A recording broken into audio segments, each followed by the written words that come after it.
Alright guys, welcome back to another video. Today I bought the Seiko SKX009 because my good friend here told me that this was recently discontinued and I was looking for a beginner's watch to go ahead and start, nitpicking at the watch realm. So basically we're going to unbox this right here so you can actually see what comes in the box, how it comes packaged, and if you want to see, like, if you have any questions based on what you get in the box, then I guess it'll be answered right here. Go ahead, George. So what's up, guys? My name is George. I have a YouTube channel called Chronicles. We talk about it's all about watches and cars. And I'm helping out my friend here. It's my recommendation. This is, I think, the best starting mechanical watch someone could buy. For under that $300 mark. So yeah, let's get to it, man. All right, let's go ahead and unbox this. First off, it comes in a nice white Seiko box, very thin. Doesn't really have too much quality on it. So this is basically what comes inside the box. Let's just throw that away, right? And this right here is the box. The lid comes wide open, and I guess it's just knocked over here. Well, yeah, shipping and all yeah. But that's the watch there, and we're gonna just set this aside and see what manuals and stuff. What is this? Just a manual how to wind the watch.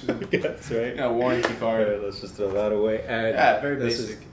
Some other manuals that we probably don't even need to read. But this right here is the watch. I believe this is the Jubilee bracelet that it comes stocked with. Yep. I don't really know too much about this watch, so George right here is going to go ahead and tell you all about it, its history, and why people or collectors have this in their everyday collection. Yeah, so the Seiko SKX, for most people who kind of are into watches, will at one point in their time of collecting own this watch. It's very affordable, around that $200-$250 mark, and it's a mechanical watch, and they've been making it since the early 90s. So it's a Seiko, it's reliable. You can wear this for the rest of your life, and it's gonna keep working, keep running. And the cool thing about this watch is you can have a bunch of money, have Rolexes, have Pateks, and usually if they're a true collector, they're actually passionate about the hobby, they'll have this in their collection. This example, the 009, it's a Jubilee on a Pepsi style bezel, and it's an ISO certified diver, so you can actually go diving with this.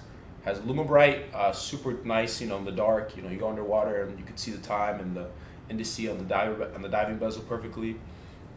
And yeah, it's just a great starting piece. And the reason why I told my friend here to buy it is I know you're you're an investing stock channel, right? Yeah. This is kind of a way for him to kind of get into the investing into watches market. Now, this specific model was recently discontinued almost about a week ago now, right? About a week. Yeah. And prices are starting to rise. How much did you pay for this one? $280, $270, around there. Yeah, so you paid around the market value before it was discontinued, around that $250, $280 mark. And now I've seen, recently I checked today because I buy and sell all the time. The price trends are starting to go up as the supply dries up. The prices will rise. I've seen some on the rubber actually go for $350, which are usually cheaper than the steel ones in certain markets. So this is, I think, a great thing. Kind of get into the hobby, get your feet wet. It's your first mechanical watch. It's amazing, and you can make some money later if you want to sell it. Double your money, which is never a bad thing in the investing world. So. Definitely.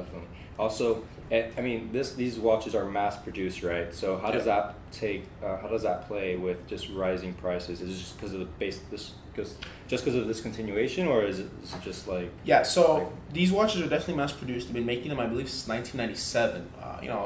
These are watches made by machines, not handmade or anything. Under $300. What can you expect? Yeah. The reason why prices are rising, and what I predict will happen, is there is so much demand for these watches that I think the initial supply that they've made will eventually run out. And once that runs out, I think the legacy of this watch will keep it in demand for many years to come.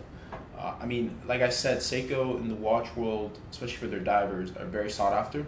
And on top of that, they tried to replace it this year with a new model called the Seiko 5, and people are not liking it. Like, no one in the watch world likes it, and they're more expensive than this new. I see. So I think this will be the piece that will be collectible. Now, will it be worth $2,000? Probably not, but you're probably gonna double your money eventually or triple your money, which is never a bad thing. Exactly. If you can enjoy a watch, especially if it's your first watch and it rises in value, then especially a watch that's $200, right? Yeah. You can't go wrong with it. That's why I actually bought it. I was looking to a watch to purchase, and this was the best option that at the time, right? I mean, I like it. It matches with my style. It's a nice casual watch. You can wear it, you know, with a button down if you'd like. Go out to dinner and stuff like that. It has multiple uses, so it's very flexible. You don't need to have multiple watches to fit that use that you want to have it for. Yeah, I mean, every person that comes into me, because, you know, like I said, I do watches all the time, people ask me, oh, what's something I can buy that's affordable, I can do everything. I'm like, Seiko SKX. You know, it's dressy enough, it's waterproof, you can go diving with it if you're actually into that, you can go swimming with it, you can beat it up, it'll take everything, man. And it looks good on different straps. You can swap out the straps, you know? Yeah, definitely, especially maybe put a Kevin O'Leary red. What's up, Brad? For the Rubber B, Rubber B, legendary Rubber B. If you want to pull a Shark Tank Kevin O'Leary, you can put Rubber B out there. You know, the rubber band is probably more expensive than the whole watch. But yeah, definitely. You can do that if you want. And the thing about those bags, bro, they barely have any space here, which I saw one of his videos at. Yeah, definitely worth the extra, $400. It's very difficult to do.